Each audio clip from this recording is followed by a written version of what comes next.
अस्सलामुअलैकुम वरहमतुल्लाहि वबरकातुहू। मकबूलिया education information के जानिब से नईमुद्दीन यल सोनूर हज़रत मकबूलिया उर्दू हाई स्कूल हानगल के जानिब से।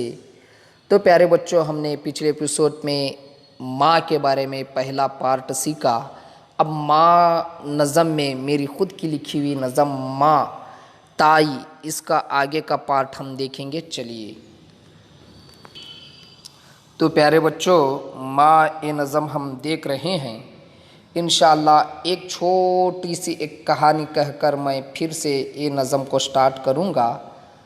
तो देखिए, एक माँ, बूढ़ी माँ को लेकर एक इंसान, एक बेटा और उसकी बीवी और एक छोटा बच्चा लेकर एक पार्क में बैठे थे। तो एक बूढ़ी माँ के आँख कम नज़र आ रहे थे। वो बूढ़ी माँ के आँख कम नज़र आ रहे थे। तो वो इंसान क्या करता है, वो बूढ़ी माँ एक पार्क में बैठी थी। तो उसके करीब उसका बेटा और बहू बैठे थे।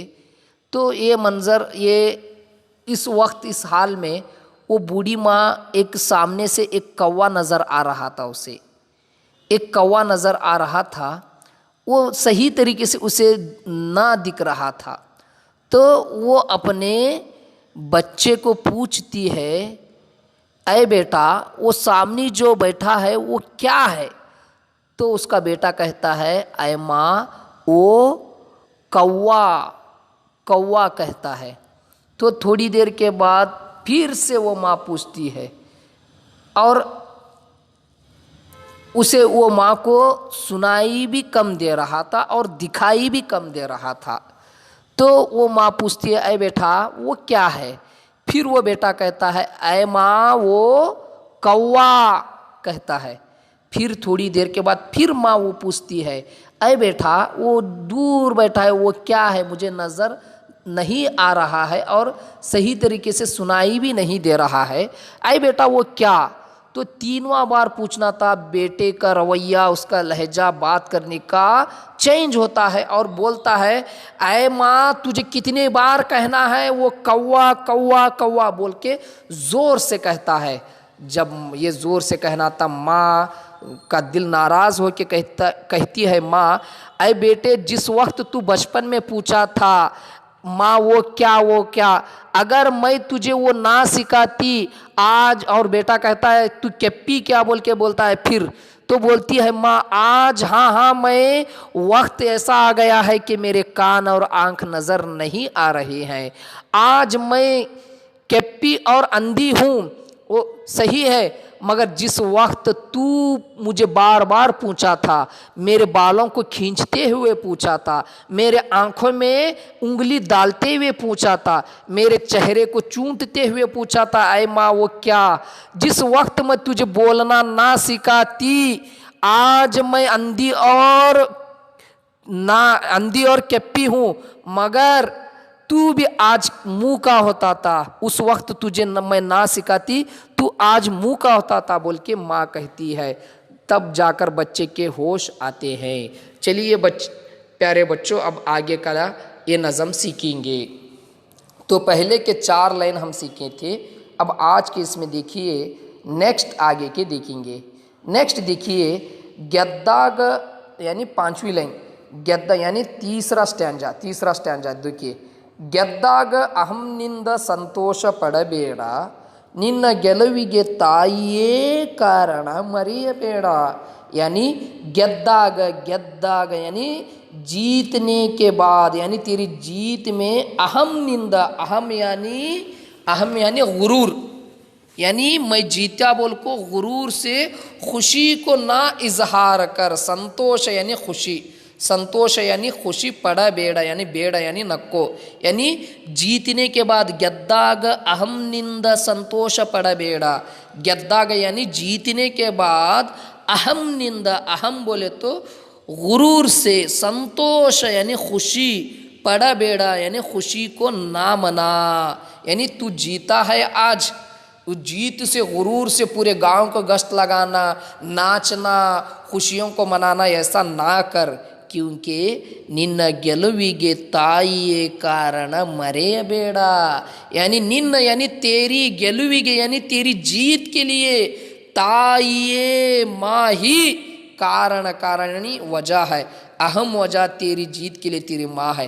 क्योंकि जब बच्चा घर से निकलता है, माँ अपने हाथों को उठा के बेटे के लिए दुआ करती है, या अल्लाह मेरा बेटा आज खेलने गया है उसे जीत दे, और या अल्लाह मेरा बेटा आज इम्तिहान गया है उसे फतह हासिल कर, और मेरा बेटे को हर परेशानियों से दूर रख, महफूज रख, बलाओं से महफूज रख बोल को माँ दुआ करती है। प्यारे बच्चों, इसीलिए सही हकीकी में हमारी जीत के पीछे माँ की दुआओं का असर है। माँ का हाथ ही मेरी जीत के लिए एक हिस्सा है बोल के हमें समझना है।